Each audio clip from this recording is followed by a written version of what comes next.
What's going on, everybody, and welcome back to another episode of Handsome and Athletic. As always, I am your host, Zach Cronin, and today we're going to be talking about Devin Booker, and more specifically, Devin Booker's evolution from secondary playmaker to full-fledged point guard. At the time of this video, D-Book is averaging 8.5 assists per game this year, which, if you were able to qualify for the leaderboard, would be the fifth highest total in the NBA, behind, of course, Tyrese Halliburton, Trae Young, LaMelo Ball, and not LaMelo Ball, Fred VanVleet, and I can't remember who the other person is, but regardless, Devin Booker has once again transformed himself over the years that he's been in the NBA, over the like 8 or 9 years that he's been in the NBA. He has gone from just a scorer to being like a legitimately well-rounded and talented offensive and defensive player. There are really at this stage no holes in his game. I know that it may not seem like it because the Suns have been rather inconsistent. They're only like 11-8 on the year after losing to Denver on Friday night. At this time, they're only sixth in the Western Conference.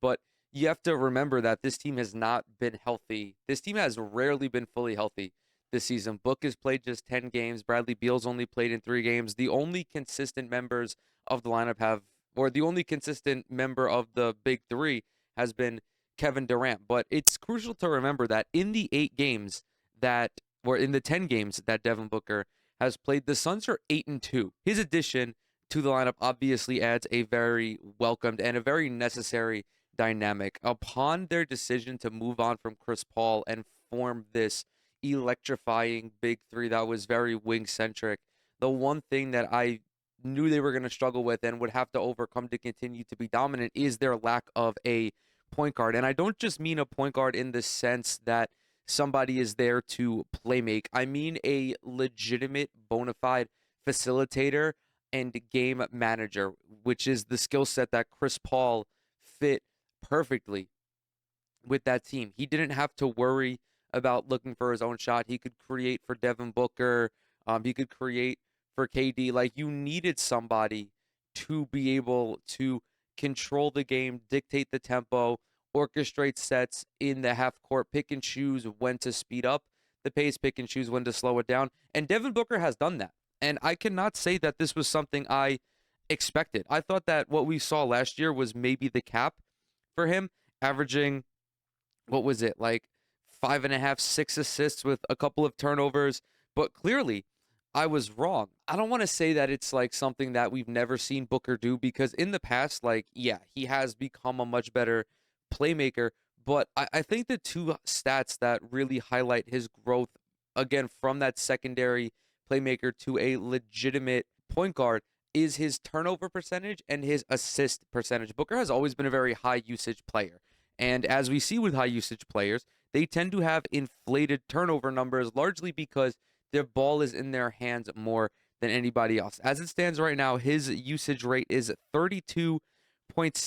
His turnover percentage is a shade under 12. For every 100 plays, 12 are ending in turnovers. That is more or less the same rate as it was last season. It went from 10.6 to 11.8. His assist percentage, however, jumped from 27.3 to 44.3.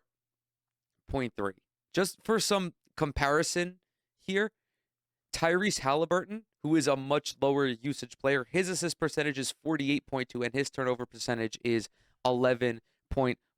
Booker, when you look at the numbers, when you look at the tape, this guy is a legitimate game manager and floor general. I'm not going to sit here and bore you with the numbers anymore. I want to take this to the video room.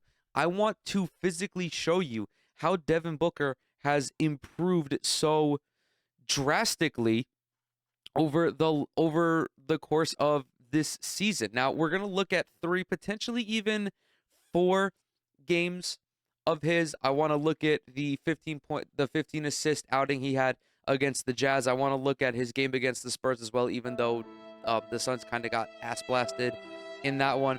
Potentially even that game against the Warriors, that very messy game against the Warriors that saw the Suns shoot 52 free throws, that saw Chris Paul get ejected, and maybe we'll even take a look at at one of his most recent contests against the New York Knicks. But let's go ahead and start off with the San Antonio Spurs.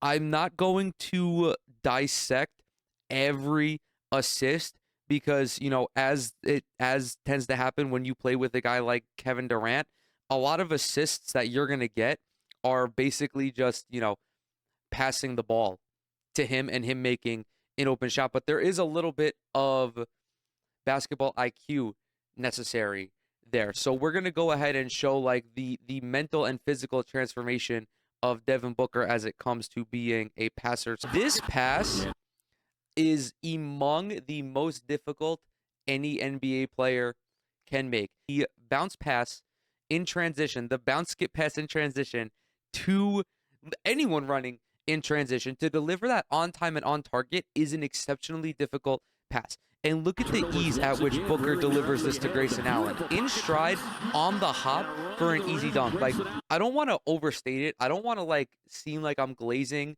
too hard. But that is, like, a LeBron or Luka level pass. I'm not going to downplay it. I'm going to, very much rave about Booker throughout this video because it's not something that I had consistently seen prior to this season, and it's really it's staggering. It's honestly staggering. This is what I was talking about a lot of the times, just dishing it to KD.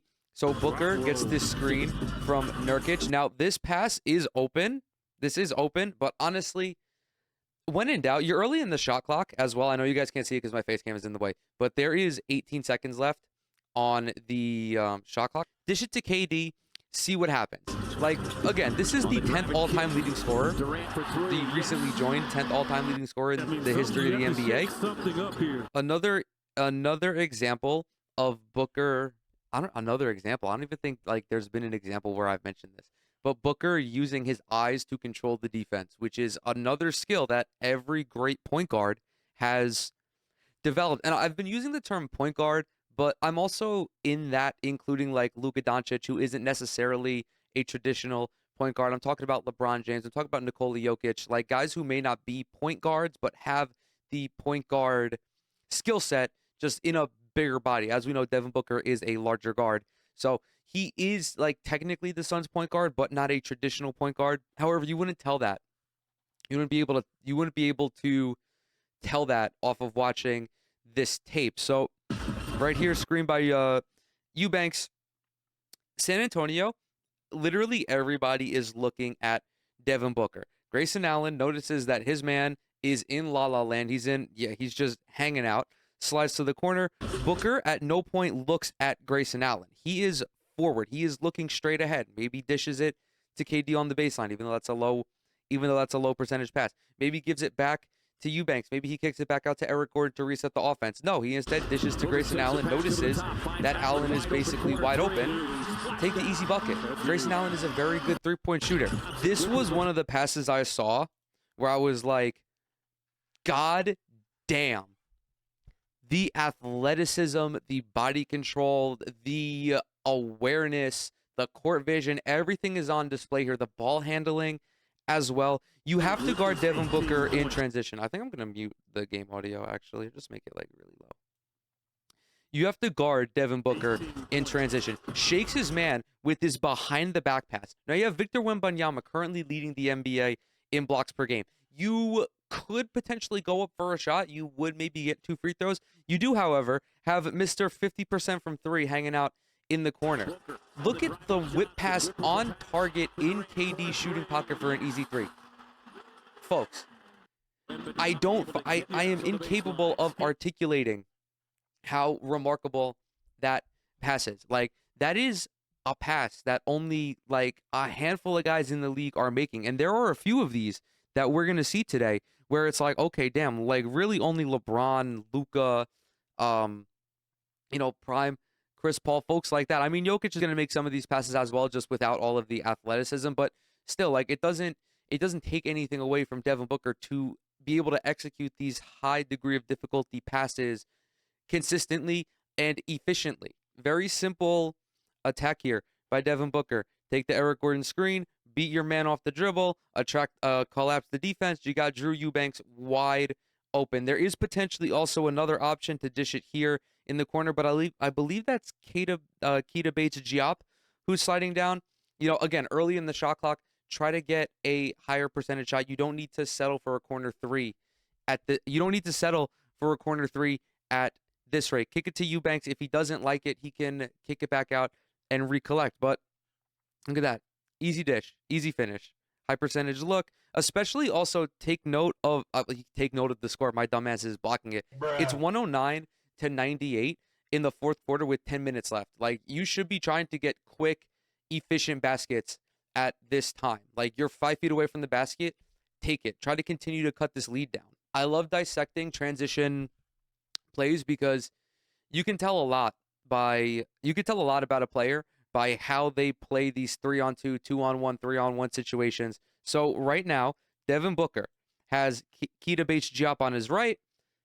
I believe that's Yuta Watanabe as well. It is a 3-on-1. Devin Booker is not even looking at KBD. So I believe this is Doug McDermott. If you're seeing this as the defender, you're going to react to take away this pass to the left. What does Devin Booker do?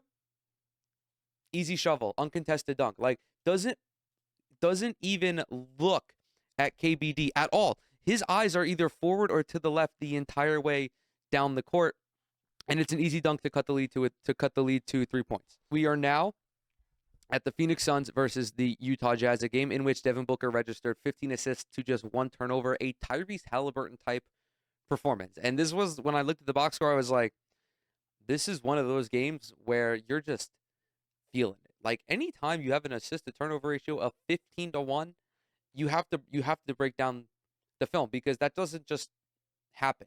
Like, regular ass dudes in the NBA are not having 15 assist games with 1 turnover. Oh, I forgot. Okay. So, yeah, I was watching this back yesterday, and the first 2 assists, the Suns basically ran the same set, just to opposite sides of the court.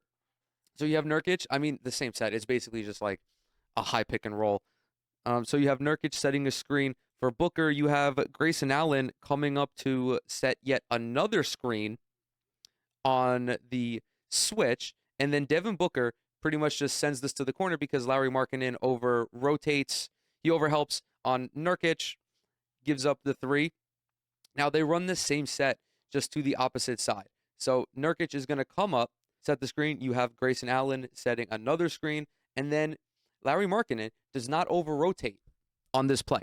He does not over-rotate this time. So it's basically Nurkic in a one-on-one against a smaller defender. So this pass is a little off target, but it's in a spot where only Nurk can get it.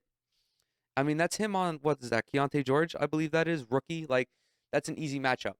So it's just great in-game adjustments and great feel as well. Great reactions. Just overall very smart play from Devin Booker. At a timeout. Usually where coaches make their mark as, great schemers, but also where great players execute.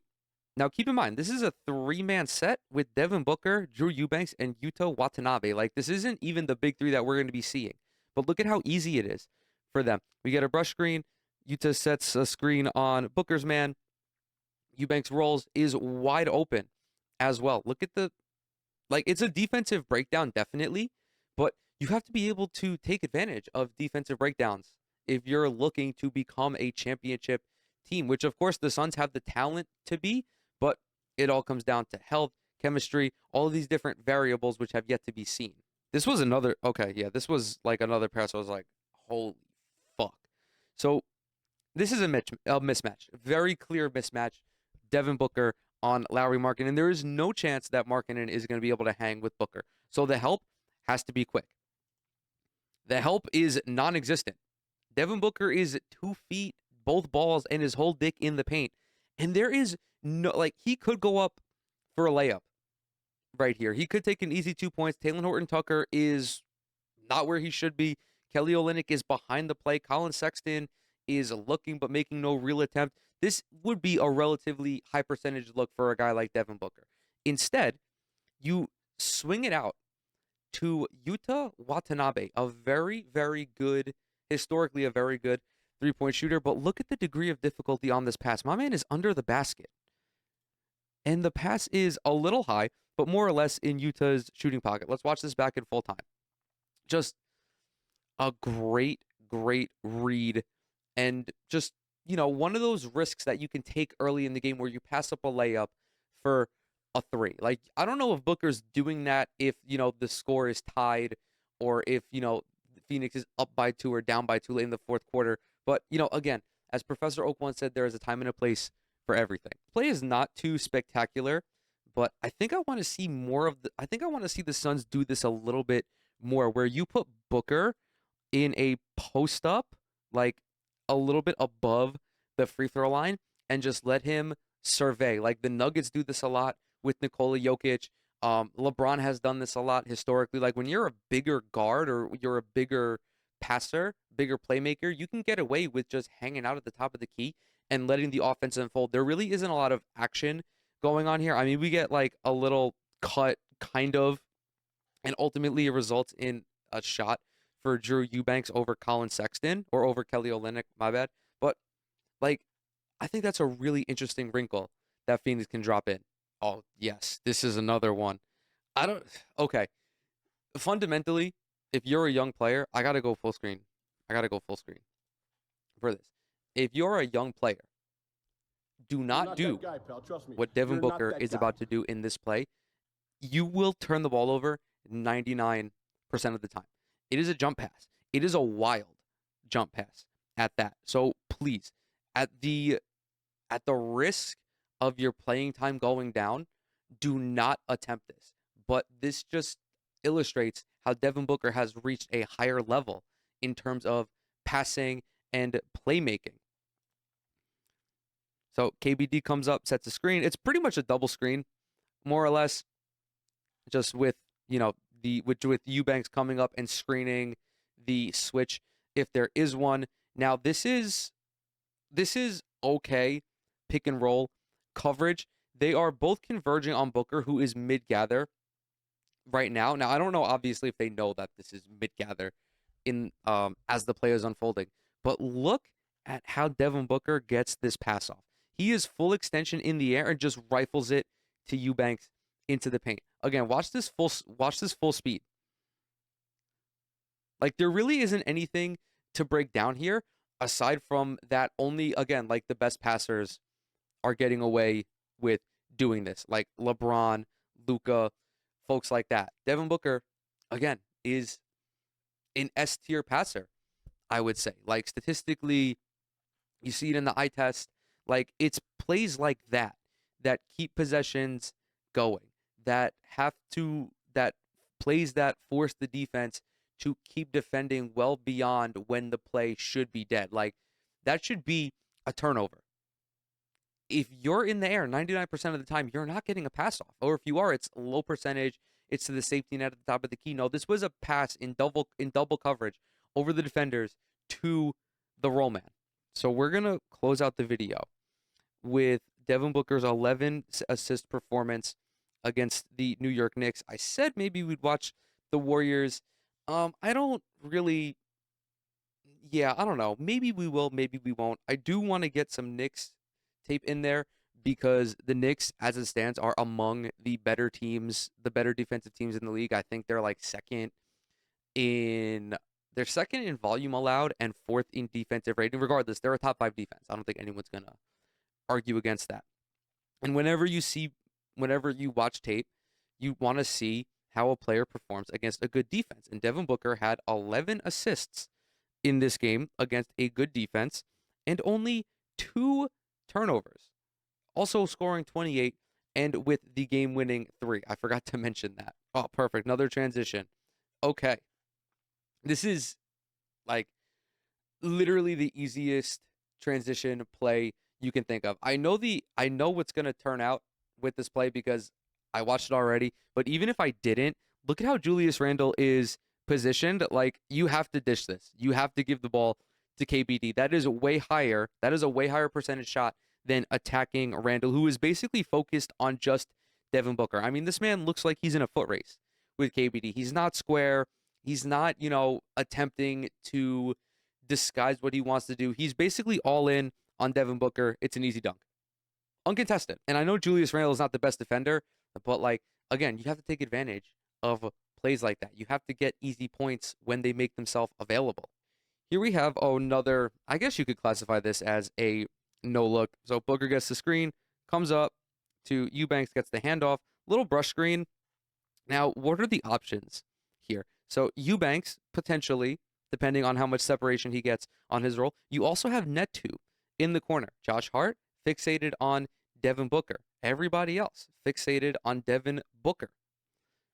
He's going to wind up dishing it in the corner because Josh Hart is way off. Like, I don't care how good of a defender you are, you're not recovering from that. And most guys in the NBA, most good three-point shooters in the NBA, are going to make this shot. This is just too much space, an undisciplined set from the Knicks here. I know Tom Thibodeau is seething over that. I could feel it. I could feel it through the screen. Another good set to analyze because what are the options here? It's another multi-pick set. Devin Booker gets the one screen, gets the handoff from Eubanks. There are three options here. You can pass into the middle of the defense to Drew Eubanks, albeit there is a bit of congestion. You could swing it to the top of the key. You could swing it to Netu in the corner, who is feeling himself a little bit. He did just make a three off of the last Devin Booker pass.